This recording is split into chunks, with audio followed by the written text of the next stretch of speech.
Welcome to Distribution Talk with Jason Bader, the show where we dive into the stories, struggles, and solutions from business owners and thought leaders in the wholesale distribution market. Hey friends, Jason here. In this episode, I had the opportunity to catch up with my friend Chyle Edic. He is the founder of Efficiency Edge LLC, and you'll hear from his background. I mean, he has been all over the technology world, but really landed back on business processes after seeing some failures in the company that he has worked in, and some of the ways that operating efficiencies and leadership changes can really drive companies forward. And so we had a great conversation about some of his involvement in EOS and some of the things that really both of us see in the clients that we serve. So again, I've known Chyle for, better part of 20, 25 years now, maybe even longer. And it's just great to catch up with him and really see where his practice is going. So I hope you enjoy this episode. This episode was brought to you by my friends at Profit2. I invited their founder, Dave Roller, on the show to talk about their pricing philosophy and maybe spill the secret sauce. Over the course of my interview with Dave, I found that his methods were much in alignment with the manual digging process I've shared with clients over the years. His algorithms just did it a whole lot faster and easier than I could. It also helps that he comes from a distribution background and understands the needs of the wholesale distributor. Since Profit2 is a software as a service, and the operative word being service, they're uniquely positioned to provide real horsepower to your internal team. Come take a look at what Profit2 can do for you at www.profit2.com. That's profit with a number 2. And be sure to let them know you heard about them on the Distribution Talk podcast. Well, hey, Chyle, welcome to Distribution Talk. Man, it's great to see you. It's been a long time since you and I have been face to face. Yeah, it sure has. Thanks for having me, Jason. So, it was interesting, when you reached out to me a while back, saying, hey, I'm going to start a consulting business and, what should I do? How should I go about it? But tell me a little bit about your background. What drew you to this side of the fence, kind of going and helping people? For many years, I worked as a computer engineer. So I came, out of the University of Washington. I designed computer hardware and software. And for probably the first 13 years of my career, that's what I did. But I ended up at a startup. And that startup had a prototype in the field that was returning at 40% of the time. And when I look under the hood, I saw poor engineering, poor systems. They were throwing darts at the board, trying to figure out why it was broken. Yeah. And, coming from places like Tektronix and Intel, I understood what root cause analysis meant, what, collecting data meant, what having the right processes in place meant. And so I convinced the management to actually redesign that system, hire the right people in the right place, change the manufacturing operations. And we made that business go from a $2 million business that was losing 40% to a $20 million business that was only losing less than 1% of the product in the field. So that started me off. And then I found success at other places where I was able to save money and changing business processes, changing ERP systems, engineering flows. And when I finally left the industry, I realized, I worked for all these multi-$100 million companies. And I realized, smaller companies between 5 and 50 million really didn't have these tools. Yeah. But I did come across EOS, and I know that EOS kind of gives that. And they'd say it in a very elegant way, how to really scale a business. Mm-hmm. And it's all the same tools that I used in industry when I led teams and also, help to scale bigger businesses. EOS is, as I mentioned before, is really, really popular with the folks listening on the show. But a lot of the distribution clients that I work with, I mean, for a while there, it was all I could hear about, and I've turned clients on to EOS because I think you said it's simple, it's elegant. So you kind of dabble in the EOS world a little bit, at least you understand it. Yeah, I believe that, it has a lot of the tenets that are useful. I also sometimes, though, I see some gaps in it that can't be filled by EOS. Mm-hmm. And, especially when it comes to cash flow, you want to make sure that you have enough cash in the system so you can grow.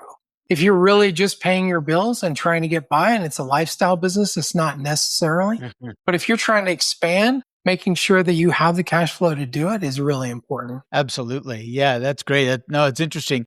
And so, somebody like you, can see that gap and maybe, kind of again work in tandem, not replace, but work in tandem with that operating system. Yeah, absolutely. I also have other tools that I've used because I have a lean Six Sigma black belt. So I use other tools to help me suss out some of the problems with processes that are in place in the meantime. Hmm. So I've used Kaizen events. I use different types of charts. I've used different types of data collecting and analysis that allows me to see that. Interesting. Yeah, it's so funny, when you talk about, Black Belt, Six Sigma, and Kaizen, I'm like, yeah, how did we all get into that world? I mean, that's Right. pretty funny. Yeah, It's kind of like more in depth, you're right. And it can kind of go over people's head and they don't really want sure, to hear that. sure. I talk about leading indicators, all these things. That's why EOS can be so nice and simple. It's one of those Yeah. you don't really have to understand all that nuance. But for me, I had to learn all that because of my my certification. Sure, sure. Sure, but ultimately, when it gets down to it, it's just okay. Here's some blocking and tackling that's probably going to work for you pretty well. Exactly. And I think I like your sweet spot of 5 to 50 million. I mean, that's been I spend an awful lot of time in that sweet spot as well. I Right. think that the folks they need the help. They really need the help, and I think that it's really incumbent upon people like you and I to give that help when possible. And to try to help these folks move to the next level or wherever they want that business to go. I completely agree. I think those people, oftentimes their owners started businesses and the owner gets so dragged down into the weeds that Yeah, they can't see the trees. for sure. It's too hard to get out of there. And that's one of the biggest conversations I usually have is that first conversation of, do you understand what's holding you back? Yeah. And it's usually themselves. And that's a real hard conversation. For sure. Oh, I'm my own worst enemy, Kyle. I know that. I do it too. I mean, Yeah. but no, I think, yeah, you just made a great point. In fact, it's a great segue into an article I read that you had put out. You have now become a prolific writer on your blog here. I see that. Yeah. But the one I'm referring to is that delegating to reclaim your time. And I think you just said that, that these owner operators, the startup owner operator, is so heavily invested that they are in the weeds and they're in places they don't need to be anymore. And I think they're just stuck. So could you share a little bit about your thoughts around this article? Well, I think what really hits home for me is when I was managing a department at an electronics firm, one Christmas we had to test all these products. And I thought, well, I could do it. And then I started to ask myself, is that the best use of my time? Yeah. Yeah. And I ended up hiring, some college students to take care of that. And I realized, an owner knows every aspect because they set up the whole system. Right. And the problem is they have a hard time figuring out how do I turn it over to somebody? And then how do I turn it over to just anybody? Right. How do I do that? And that becomes a real problem. And first of all, they can't decipher what they should turn over and what they shouldn't turn over. Yeah. I have a 4 grids thing that tells you, what am I good at? Mm-hmm. What do I like to do? And hopefully you're doing the things you're good at and you like to do. Yeah. And then the rest of it, you're delegating. Yeah. Sometimes you won't be able to get that far, but for the most part, you can start to determine what is the best thing to delegate and what to get off your plate. Mm-hmm. Because in my mind, an owner should be making sure that they sign those big deals, Mm-hmm. right? Making sure the business are really coming in. And then the operations and everything else should go to the people underneath. To operate the business. Yeah. To Right. do the heavy lifting. Yeah. Because the question is, could they walk away for a week to 3 months and the business still operate? Kyle, that's so funny. I mean, I wrote an article a while back called Do You Own a Business or Do You Own a Job? And if you can't walk away from that business for 5 weeks, that was just my litmus test, but Right. for 5 weeks, come back and the business, is still functioning great, you own a business.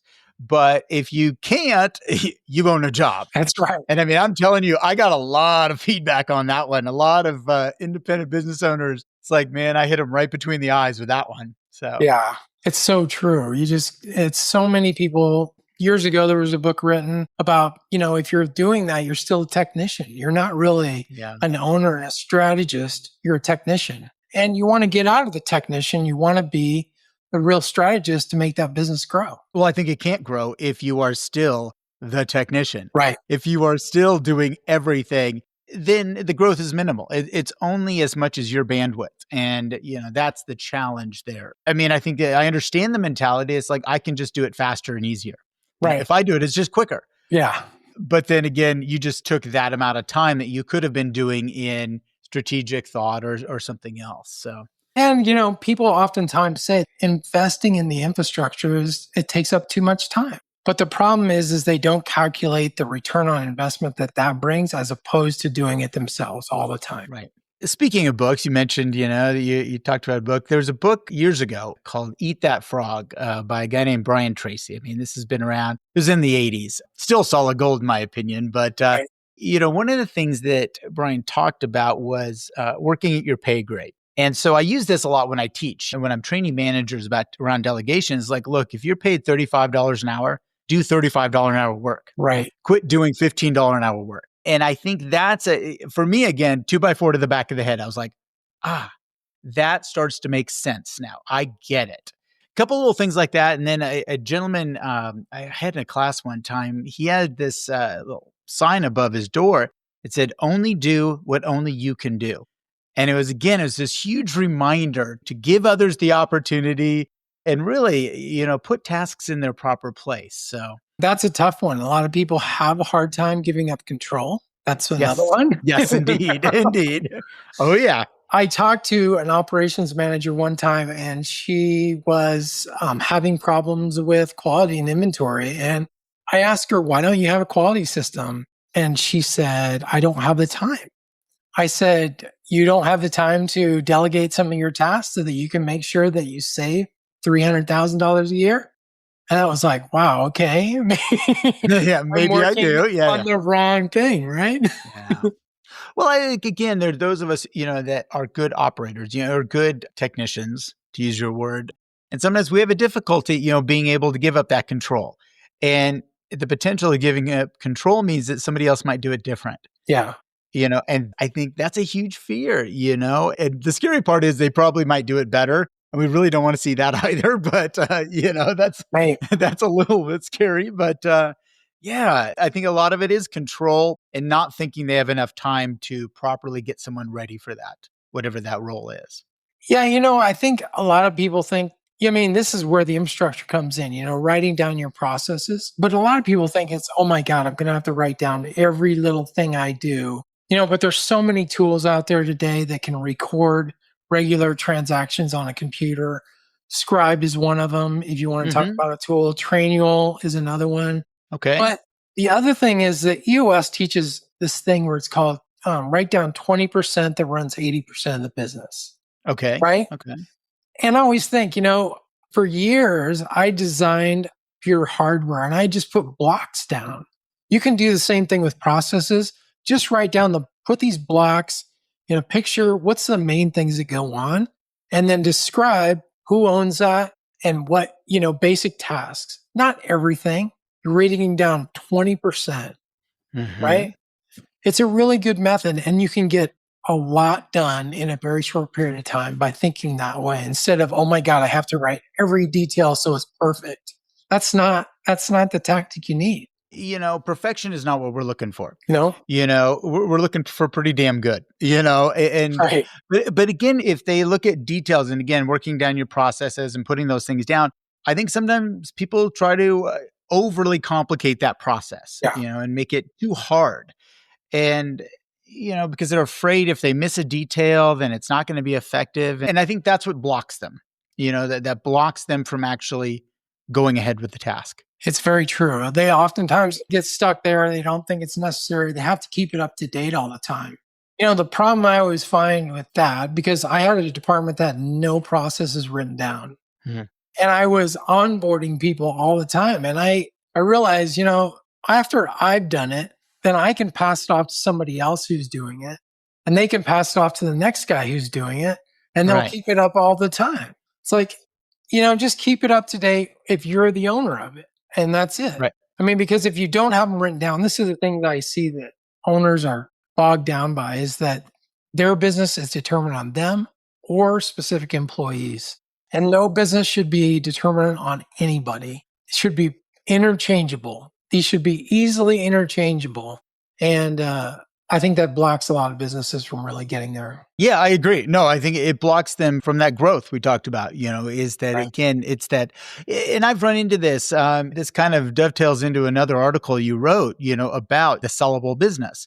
Because I work with a lot of smaller businesses where you have the owner operator who is the lead salesperson, the Right. accountant, cuts all the checks, all this stuff. And, they're so integrated into the business is a nice way to put it. Yeah. Perhaps there could be overarching, thoughts there. But I remember a gentleman, this is back when I was on a distributor board going back 30 plus years, 30 years probably. I was on this board and this older gentleman at the time, he was I think he was mid 60s, if I remember right. And he kind of took me aside and said, "Hey, do you know anybody who would want to buy my business?" And, small business, but had a nice following. And the problem was that, again, he was the lead salesperson. He had all the vendor relationships. He negotiated with all the suppliers, and I think probably had a good hand in the financials too. And I had to look at him and I'm like, what exactly is somebody buying? Yeah. I mean, what are you buying here? And so, I mean, that was just this first vision of this and seeing this. And, because that's not the business I grew up in. Jordan and I grew up in Yeah. our family business. My dad was a delegator. He liked to go away for 5+ weeks. That was Right. he understood that, but he also understood to have really great people around. But then I looked at the industry we grew up in. It was just littered with all of these micromanaging sole proprietors, really, more than anything, that couldn't get out of their way. And so my question is that business sellable?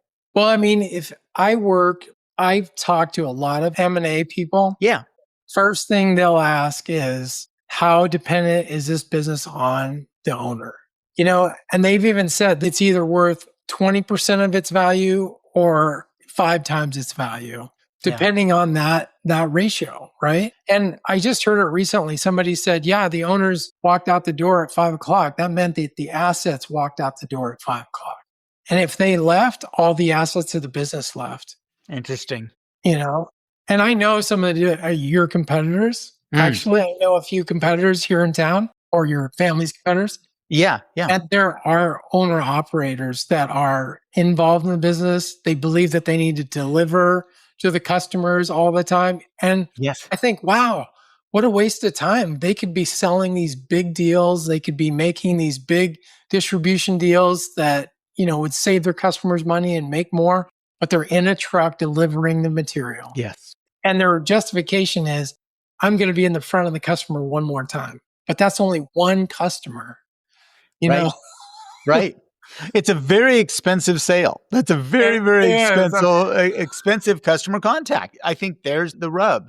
That is the rub. And yeah, it's so interesting. I mean, that is what usually one of the questions I usually ask an owner is, do you want your business to be worth 20% of where it currently is? Or do you want it to have 5x sale, That's a good leading question there, and helping. Well, because I think, ultimately a question like that is going to have to get them off kilter. You got to knock them off their pedestal, because they think they're doing good. They've got a lifestyle business. It's been paying them well, and things are okay. Things are good. And there's got to be that question or that situation that knocks them off that comfort. Yeah, certainly is the truth. A lot of times, they're overwhelmed though, too. They're just trying to figure out, how is it that I get out of this? Yeah, I mean, that's the other thing I see is I was on a golf trip with this guy and an owner of the business, and we got done golfing that day, and he went back to his room, and we were all supposed to play poker that night, and he didn't show up.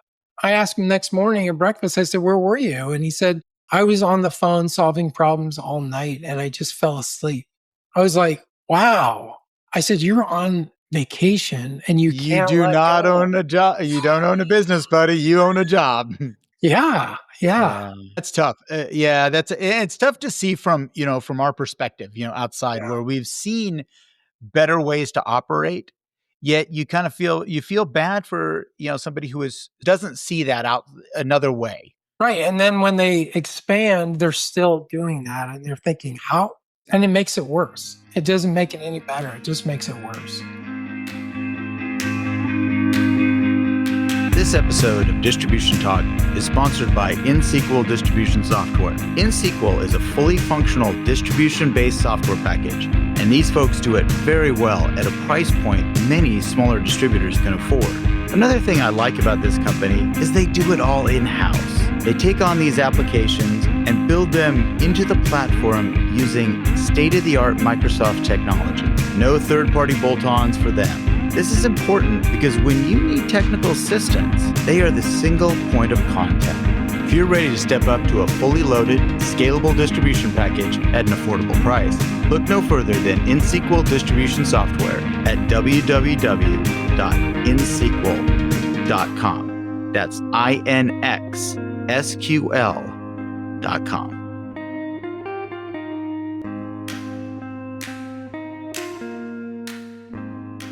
So Chyle, you run into somebody like this, and how do you kind of knock them off the pedestal? How do you get them at least considering something different, a better way to go about it, or moving to that 5X like you're describing? I try to diagnose what is it? What is making you have to be in this every single day, right? Sometimes I'll watch their operations and do that, but I will have to have some really serious conversations about what the bottleneck is of this business, right?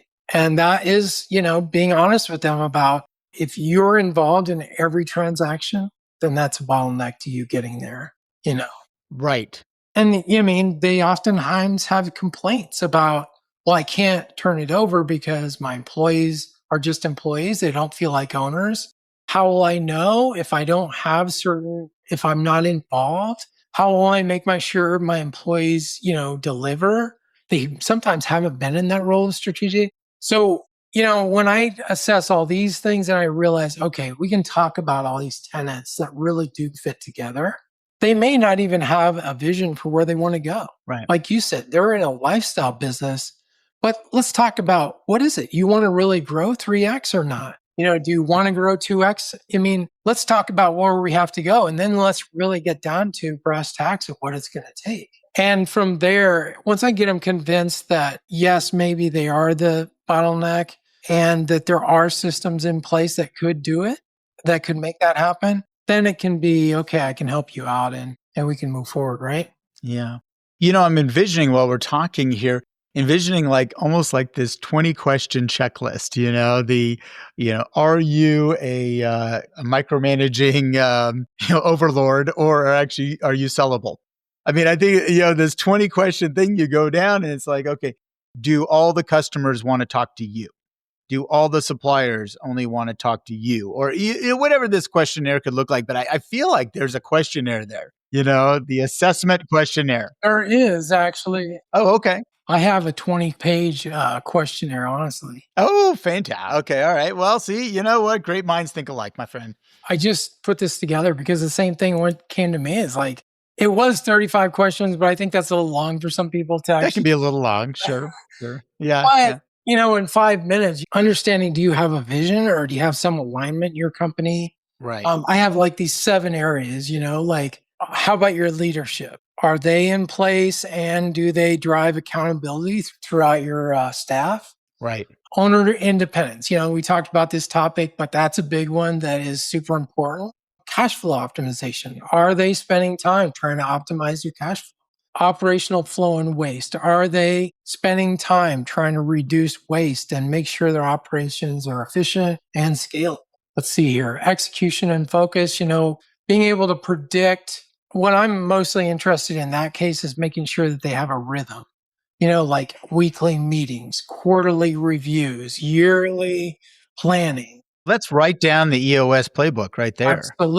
Absolutely. You're kind of laying out some of those things. So you mentioned something like, my employees don't act like owners or think like owners, and I think that's a huge barrier. Right. So would an ESOP or like an employee ownership plan be a consideration for somebody like this, to maybe drive the employees toward that thought, or is that diminishing the value? I think most people think money can be a driver for everything. But I don't agree. And there is studies out there that show there's other mechanisms that are much more effective than money. Okay. And I will give you an example. There is a Harvard study out there. Say for example that the turnover is, 30% or whatever. And that's if, just across the board, across their industry. Well, if you were to thank your employees between 1 and I think you said 8 times, you wouldn't adjust that 1 and 8 times per year. You would not adjust that turnover ratio. Okay. But you start to get to 9, 10, starts to inch up, right? 11, Okay. you start to get in the 80%. 12, you're somewhere close to 98% of retention rate. Retention rate. Okay. Okay. I'm tracking. I have tried that out. When I had I was at Biamp, I had employees of 50 employees, and I used to have a meeting every single week, and I would thank people on a regular basis. I had the highest retention rate for 5 years while I was there. Of the whole company, 1,000-person company. Interesting. I tried it out. I had no idea. I was like, I don't know.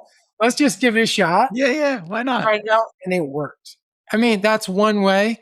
I will say that's not the end all for me. I totally believe in making sure that you tell somebody exactly what you expect from them. So there's no question. A lot of times people are going, why don't they just get it? Why don't they? I figured it out. When you do that, they just make it up. I'm just going to make this up. Sure. If you have a service business and they have to show up, but you want them to present like they're an owner, well, you want them to wear the right clothes, the way, maybe have your logo on the shirt, whatever. But if you don't tell them to do that, there's possibility 20, 30% won't do that.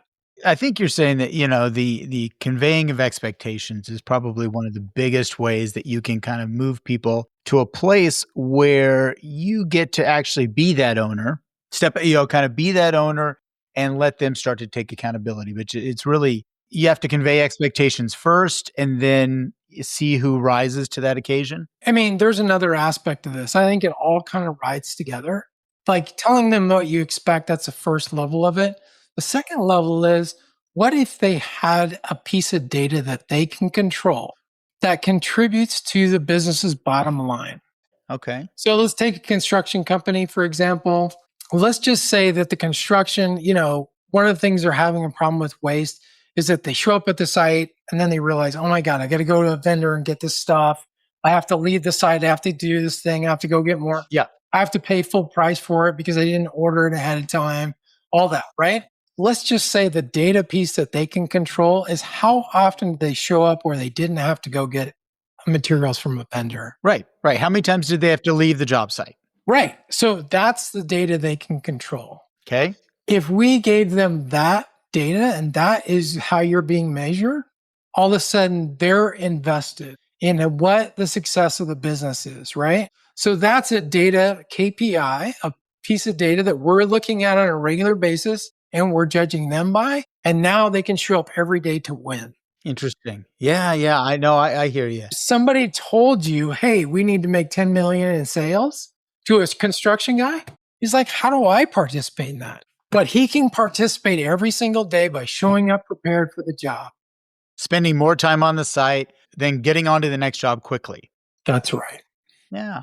Interesting. Kyle, I mean, again, this stuff's fascinating to me. As I shared with you, I like the simplicity of an EOS system. I like it because a lot of this gets to a point where that owner becomes more strategic again, less tactical, more strategic, just they are up and they're thinking again, their head is above water. They can start thinking and looking around and see, what are the opportunities right around me? So no, I absolutely appreciate this. And I think this is one of the things I love to work with private clients on, is to try to talk to them about, how do we get to this point? Speaking of that, how does somebody get a hold of you if they would like to further the conversation, get educated? And yeah, they can easily go to my website. It's www.efficiency-edge.com. Okay. And my phone number is on the website. I'm happy to take phone calls. I'm also on LinkedIn under Efficiency Edge, so you can see me there as well.